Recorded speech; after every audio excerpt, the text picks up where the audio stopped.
Le Tout-Puissant suprême. Et si l'homme reconnaissait que ses créateurs, ses superviseurs immédiats, sont finis tout en étant divins, et que le Dieu du temps et de l'espace est une déité évoluante et non absolue, les contradictions des inégalités temporelles cesseraient d'être de profonds paradoxes religieux.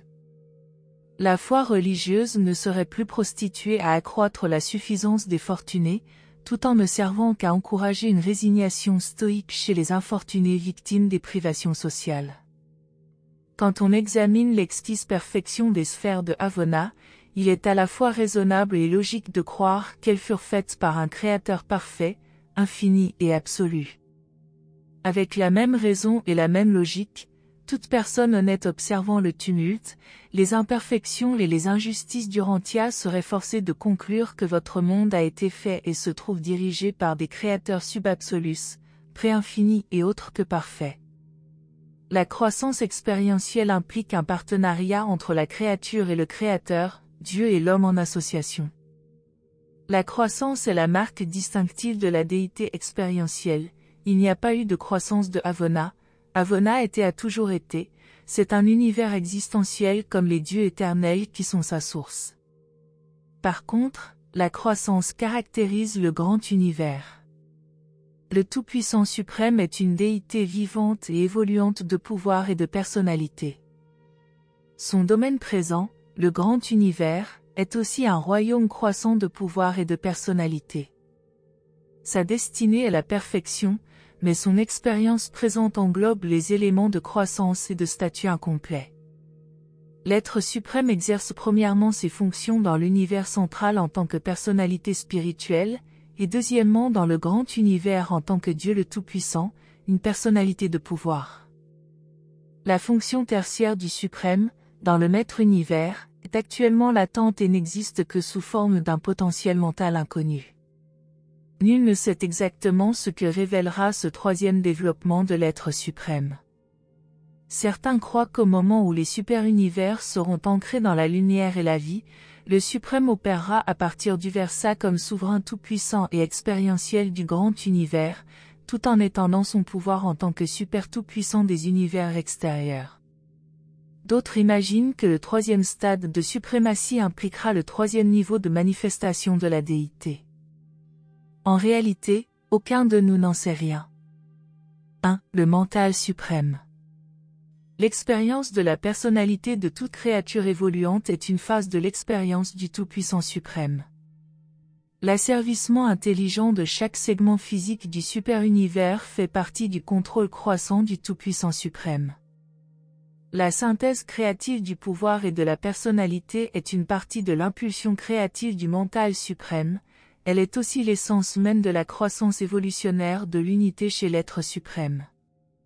Le mental suprême a pour fonction d'unir les attributs de pouvoir et de personnalité de la suprématie. Le résultat de l'évolution parachevée du Tout-Puissant suprême sera une déité unifiée et personnelle, et non une association d'attributs divins vaguement coordonnés. Dans une perspective plus large, il n'y aura pas de Tout-Puissant en dehors du suprême, ni de suprême en dehors du Tout-Puissant. Pendant toute la durée des âges évolutionnaires, le potentiel de pouvoir physique du suprême est dévolu aux 7 directeurs suprêmes de pouvoir, et son potentiel mental repose chez les 7 maîtres esprits. Le mental infini est la fonction de l'esprit infini. Le mental cosmique est le ministère des 7 maîtres esprits. Le mental suprême est en voie d'actualisation dans la coordination du grand univers et en association fonctionnelle avec la révélation et l'aboutissement de Dieu le septuple. Le mental dans l'espace-temps, le mental cosmique, fonctionne différemment dans les 7 super-univers, mais il est coordonné chez l'être suprême par une technique inconnue d'association. Le super-contrôle tout-puissant du grand univers n'est pas exclusivement physique et spirituel. Dans les 7 super-univers, il est primordialement matériel et spirituel, mais on y rencontre aussi des phénomènes du suprême qui sont à la fois intellectuels et spirituels. Nous en savons réellement moins sur le mental de la suprématie que sur tout autre aspect de cette déité évoluante.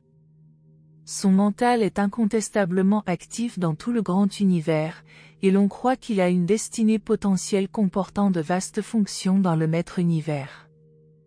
Quoi qu'il en soit, nous savons ceci, alors que le physique peut atteindre une croissance complète et que l'esprit peut aboutir à la perfection de son développement, le mental ne cesse jamais de progresser, il est la technique expérientielle du progrès sans fin. Le suprême est une déité expérientielle et n'aboutit jamais à parachever son aboutissement mental.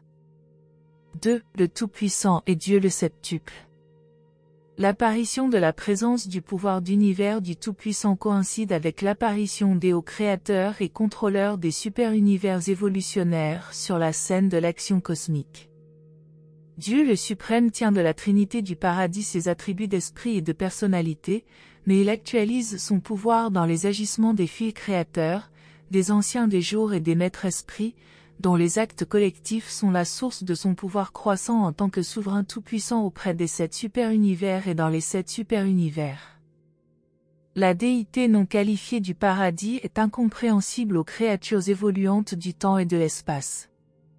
L'éternité et l'infinité impliquent un niveau de réalité de déité que les créatures spatio-temporelles ne peuvent comprendre. L'infinité de déité et l'absoluité de souveraineté sont inhérentes à la Trinité du paradis, et la Trinité est une réalité située quelque peu au-delà de la compréhension des mortels. Il faut que les créatures de l'espace-temps aient des origines, des relativités et des destinées pour saisir les relations universelles et comprendre les valeurs significatives de la divinité. C'est pourquoi la déité du paradis atténue et qualifie encore autrement les personnalisations extraparadisiaques de la divinité, et amène ainsi à l'existence les créateurs suprêmes et leurs associés. Ceux-ci transportent la lumière de la vie de plus en plus loin de la source paradisiaque, jusqu'à ce qu'elle trouve sa plus lointaine et plus belle expression dans la vie terrestre des fils d'effusion sur les mondes évolutionnaires. Telle est l'origine de Dieu le septuple, dont l'homme mortel rencontre les niveaux successifs dans l'ordre suivant. 1. Les fils créateurs, et les esprits créatifs. 2. Les anciens des jours. 3. Les 7 maîtres esprits. 4. L'être suprême. 5. L'acteur conjoint. 6. Le Fils éternel. 7. Le Père universel. Les 3 premiers niveaux sont les créateurs suprêmes, les 3 derniers sont les déités du paradis. Le suprême intervient toujours comme une personnalisation spirituelle expérientielle de la Trinité du paradis et comme foyer expérientiel du pouvoir tout-puissant évolutionnaire des enfants créateurs des déités du paradis. L'être suprême est la révélation maximum de la déité aux 7 super-univers pour le présentage de l'univers. La technique de la logique des mortels pourrait amener à croire que la réunification expérientielle des actes collectifs des 3 premiers niveaux de Dieu le septuple équivaut au niveau de la déité du paradis, mais tel n'est pas le cas. La déité du paradis est la déité existentielle. Les créateurs suprêmes, dans leur divine unité de pouvoir et de personnalité, constituent et expriment un nouveau potentiel de pouvoir de déité expérientielle. Et ce potentiel de pouvoir d'origine expérientielle trouve inévitablement et inéluctablement son union avec la déité expérientielle issue de la Trinité, l'être suprême. Dieu le suprême n'est pas la Trinité du paradis, il n'est pas non plus là où l'ensemble des créateurs des super-univers, dont les activités fonctionnelles synthétisent effectivement son pouvoir tout-puissant en évolution. Dieu le suprême a bien son origine dans la Trinité, mais il ne devient manifeste aux créatures évolutionnaires, comme personnalité de pouvoir, que par les fonctions coordonnées des 3 premiers niveaux de Dieu le septuple. Le Tout-Puissant suprême devient maintenant un fait dans le temps et l'espace, grâce aux activités des personnalités créatrices suprêmes, de même que, dans l'éternité, l'acteur conjoint jaillit à l'existence par la volonté du Père universel et du Fils éternel.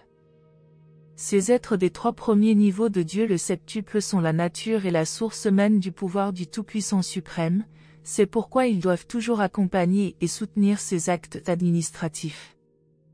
3. Le Tout-Puissant est la déité du paradis.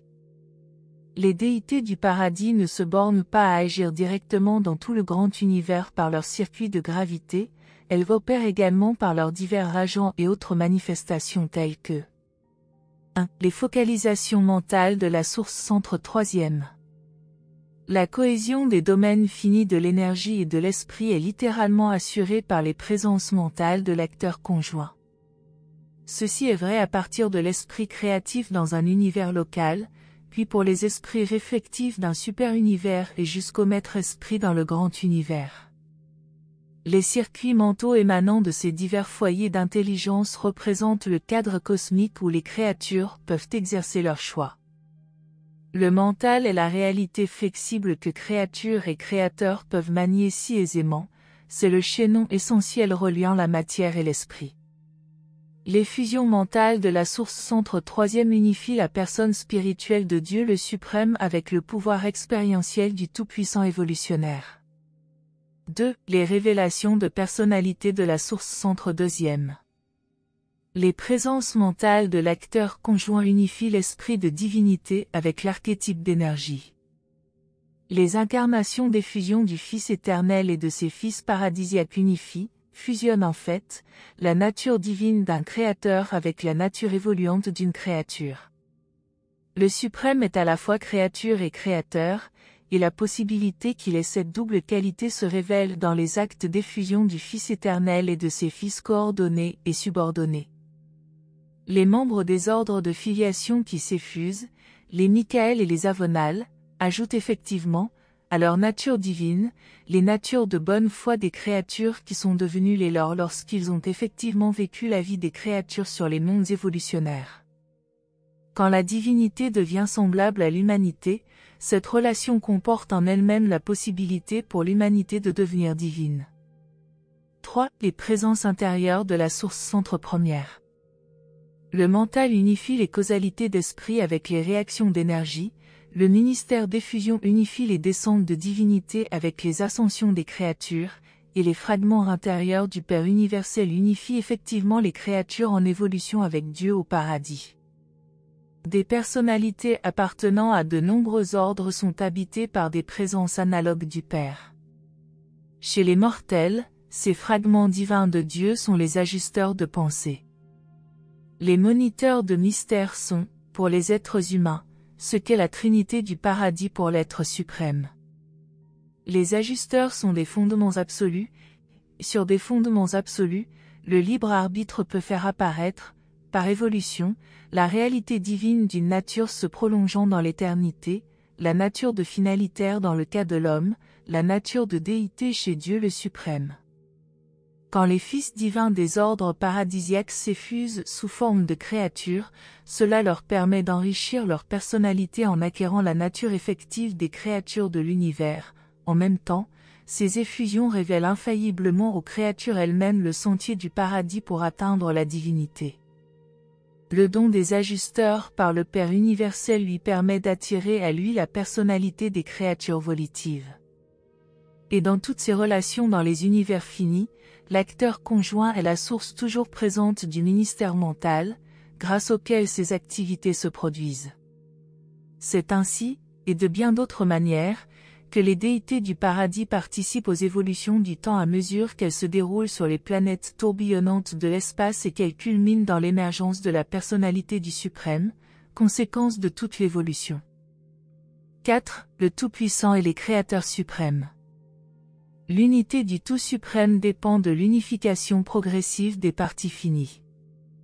L'actualisation du suprême est, à la fois, le résultat et la cause de ces mêmes unifications des facteurs de suprématie, les créateurs, créatures, intelligence et énergie des univers.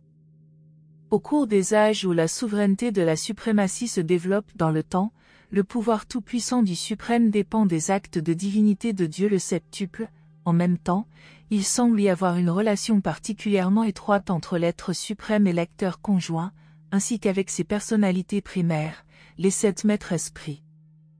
L'esprit infini opère en tant qu'acteur conjoint sous beaucoup de formes qui compensent l'inachèvement de la déité évolutionnaire, et il entretient des relations très étroites avec le suprême. L'intimité de ces relations est partagée, dans une certaine mesure, par les 7 maîtres esprits, mais spécialement par le maître esprit numéro 7 qui parle pour le suprême. Ce maître esprit connaît, est en contact personnel avec le suprême. Très tôt dans le lancement du plan de création des super-univers, les maîtres esprits se joignirent à la Trinité ancestrale pour créer conjointement les 49 esprits réflectifs. En même temps, l'être suprême opéra créativement pour porter à leur apogée les actes conjoints de la Trinité du paradis et des enfants créatifs de la déité du paradis. Majeston apparut, et a toujours focalisé, depuis lors, la présence cosmique du mental suprême, tandis que les maîtres esprits continuent d'être les sources-centres du vaste ministère du mental cosmique. Mais les maîtres esprits conservent la supervision des esprits réflectifs.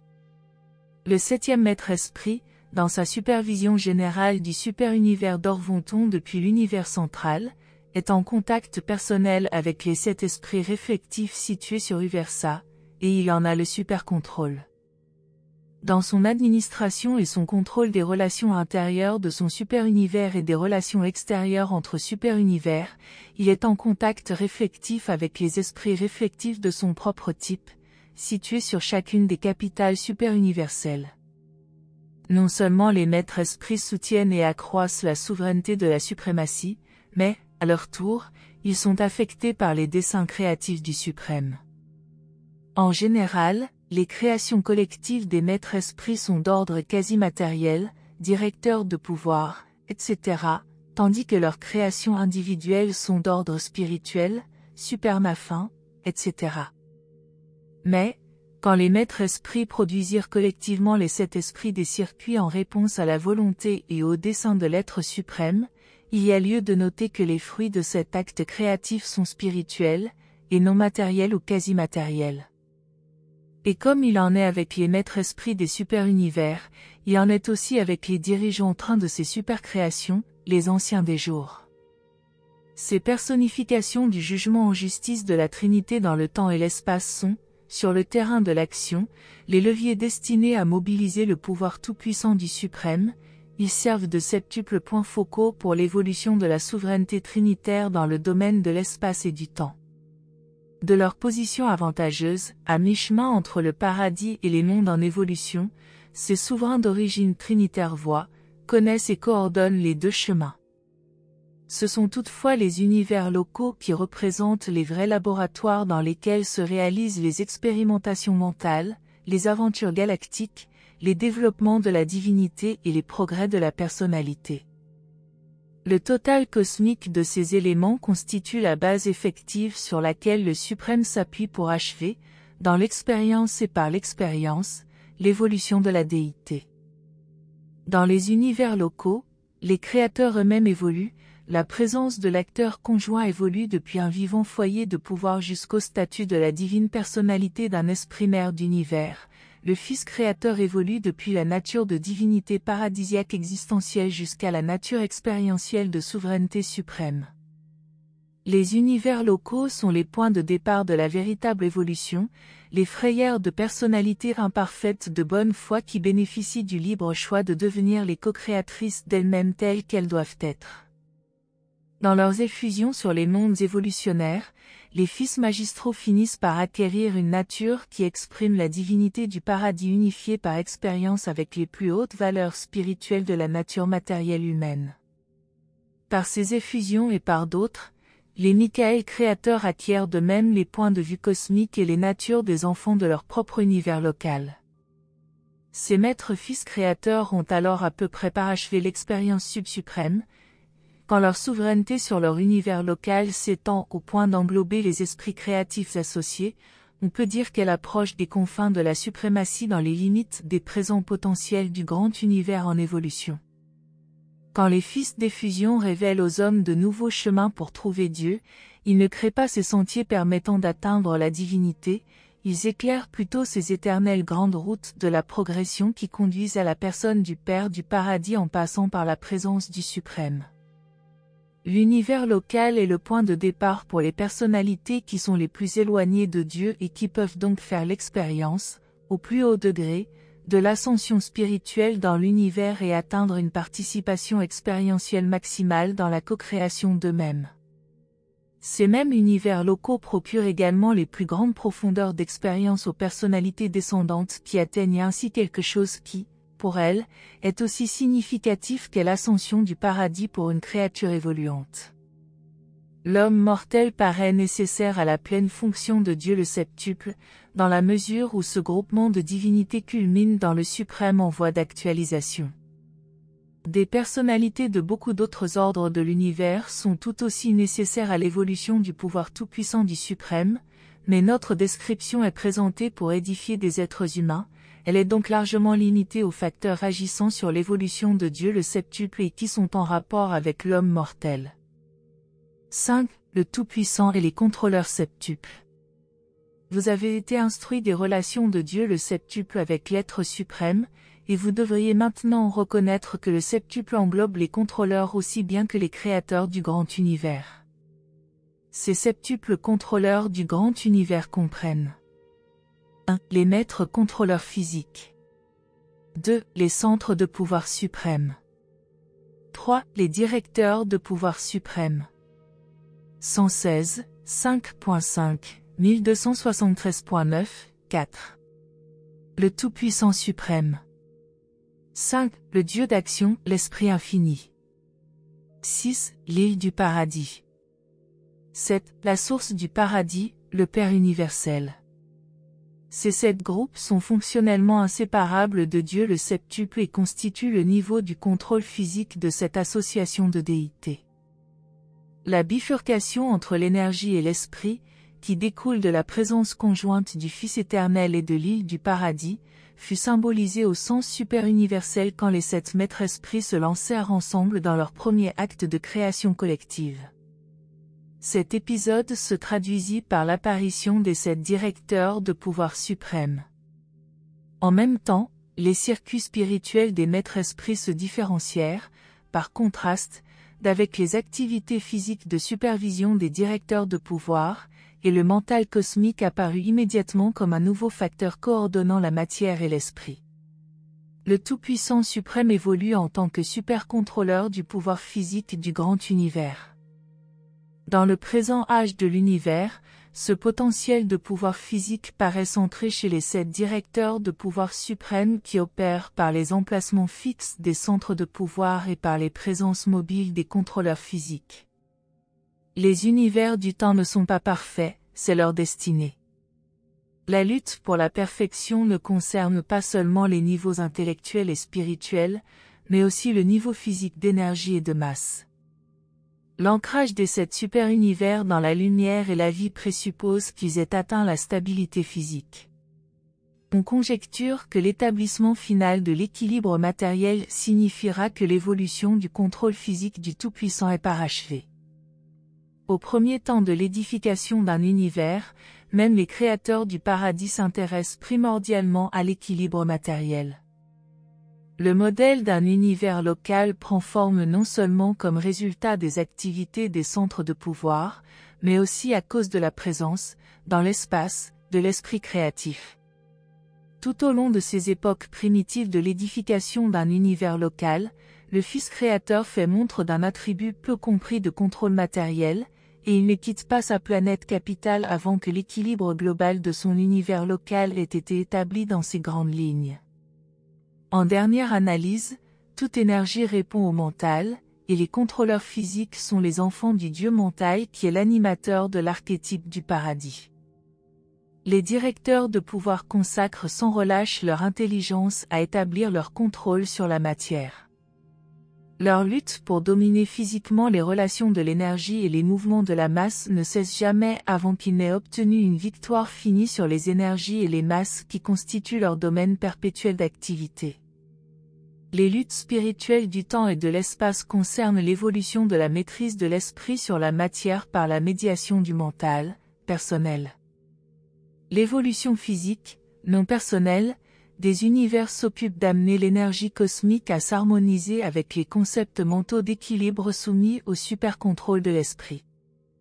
L'évolution totale de l'ensemble du grand univers est une affaire d'unification, par la personnalité, du mental contrôlant l'énergie, avec l'intellect coordonné par l'esprit, elle sera révélée dans la pleine apparition du pouvoir tout-puissant du suprême. La difficulté pour parvenir à un état d'équilibre dynamique est inhérente au fait de la croissance du cosmos. Les circuits établis de la création physique sont continuellement perturbés par l'apparition de nouvelles énergies et de nouvelles masses. Un univers croissant est un univers instable, en conséquence, nulle partie de l'ensemble cosmique ne peut trouver de stabilité réelle avant que la plénitude des temps ne voie apparaître le parachèvement matériel des 7 super-univers. Dans les univers ancrés dans la lumière et la vie, il n'y a pas d'événement physique inattendu présentant une importance majeure. Un contrôle relativement complet sur la création matérielle a été atteint. Cependant, les problèmes de relation entre les univers ancrés et les univers en évolution continuent à mettre au défi l'habileté des directeurs de pouvoir d'univers. Mais ces problèmes disparaîtront graduellement avec la diminution des nouvelles activités créatives à mesure que le grand univers approchera de l'apogée de son expression évolutionnaire. 6. La domination de l'esprit. Dans les super-univers évolutionnaires, l'énergie matière est dominante sauf dans la personnalité, où l'esprit, par la médiation du mental, lutte pour la maîtrise. Le but des univers évolutionnaires est l'assujettissement de l'énergie matière par le mental, la coordination du mental avec l'esprit, et tout ceci, en vertu de la présence créative et unificatrice de la personnalité. Ainsi, par rapport à la personnalité, les systèmes physiques deviennent subordonnés, les systèmes mentaux deviennent coordonnés et les systèmes spirituels deviennent directifs. Sur les niveaux de déité, cette union du pouvoir et de la personnalité s'exprime dans le suprême et sous la forme du suprême.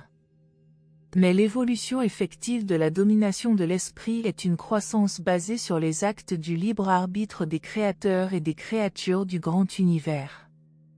Sur les niveaux absolus, l'énergie et l'esprit ne font qu'un, mais, aussitôt que l'on s'écarte de ces niveaux absolus, des différences apparaissent.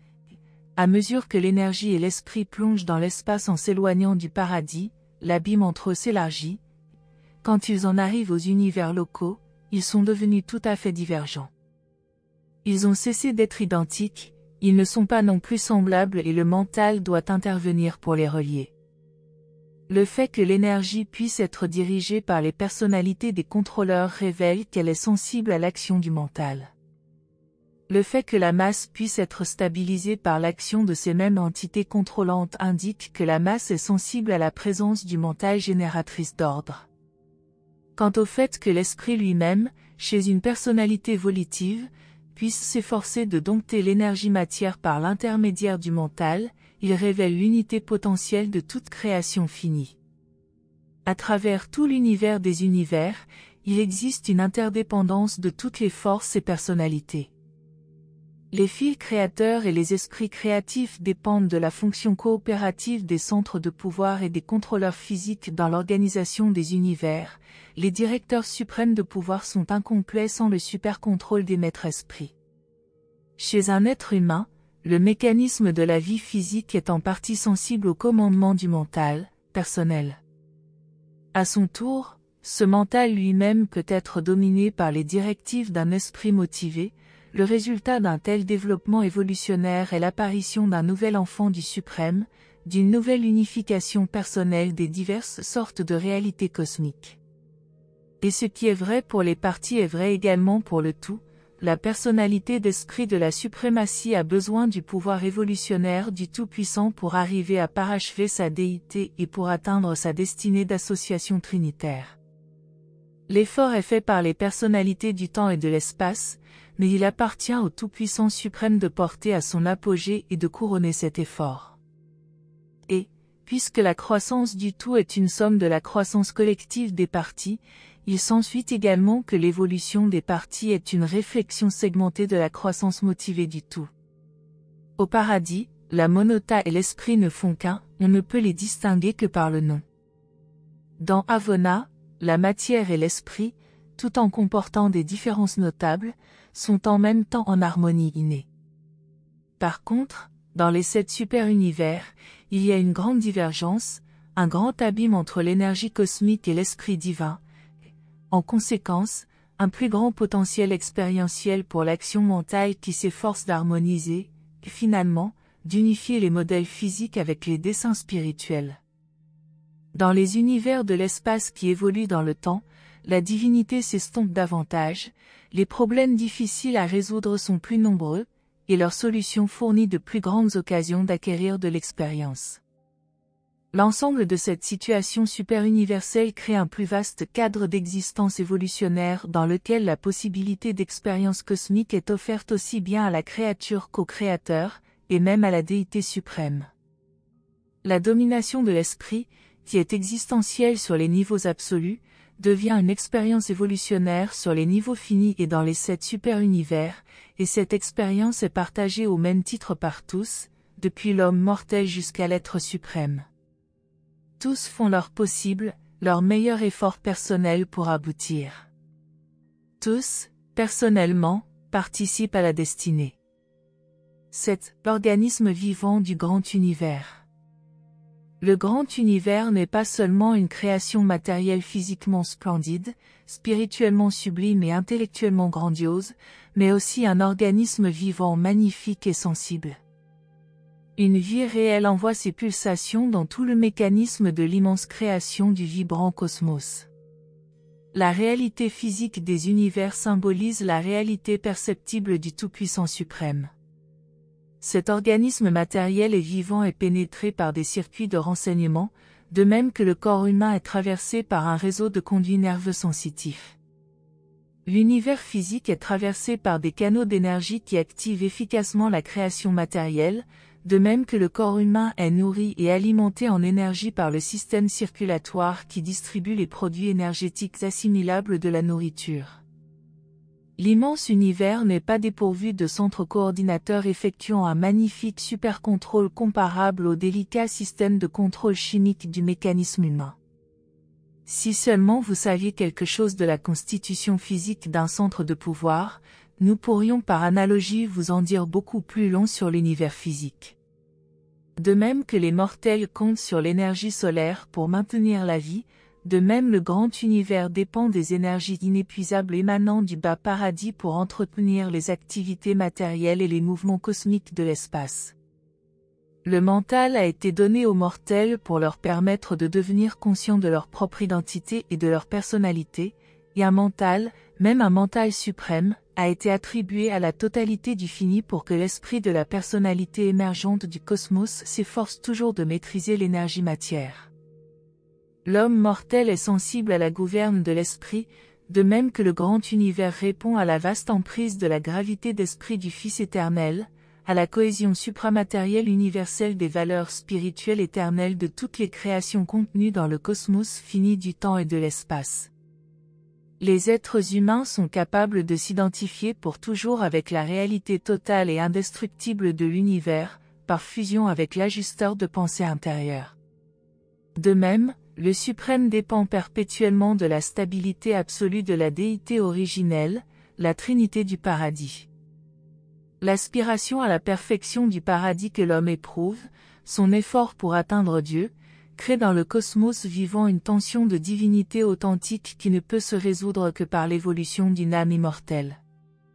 C'est ce qui arrive dans l'expérience d'une créature humaine à titre individuel, mais, quand toutes les créatures et tous les créateurs du grand univers s'efforcent d'atteindre Dieu et la perfection divine, il s'établit une profonde tension cosmique qui ne trouve sa résolution que dans la synthèse sublime du pouvoir tout-puissant avec la personne spirituelle du Dieu évoluant de toutes les créatures, l'être suprême.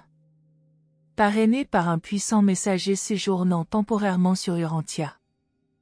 Merci de nous avoir rejoints aujourd'hui, et je vous retrouve bientôt pour une nouvelle exploration passionnante.